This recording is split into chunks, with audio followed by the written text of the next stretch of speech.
Hello, welcome to this parcel tracker tutorial on how to just get through the manage section of the application.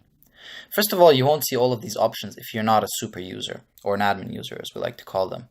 But let's say you are an admin user, you want to add a tenant. It's simple, you just click on add tenant and then you fill in all these details below.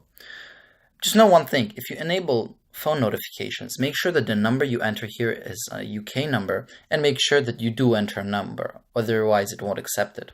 Let's cancel. You can also remove tenants by simply searching up their name and clicking on remove. I don't want to remove Arthur right now, but this is how you do it.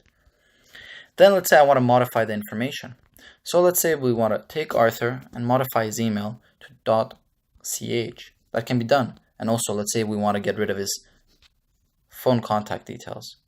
And then we just click on edit and it saves the tenant information. Here you can see it saved it. Perfect. Let's say we want to manage other receptionists at our building. Let's say there's a new person who joins work and they need access to parcel tracker software. It's very simple. You just click on manage users and that plus button. You enter their email and their password and you choose if you want them to be an admin user or not. And it will simply add them here as either a normal user. Let's say we'll add Arthur.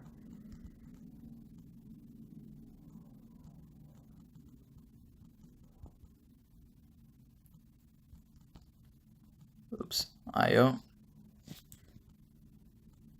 And then we'll give them a password.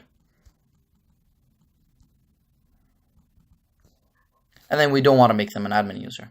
So you can see they've been added in as a standard user. That means they won't have access to all the things. And then using the login details you provided them, they can log into the application. So that's the quick overview of the different fields. And you can actually search history as well, but we'll go over that in a separate video. Thank you very much, and if you have any questions, do not hesitate to contact us on our support channels or by phone.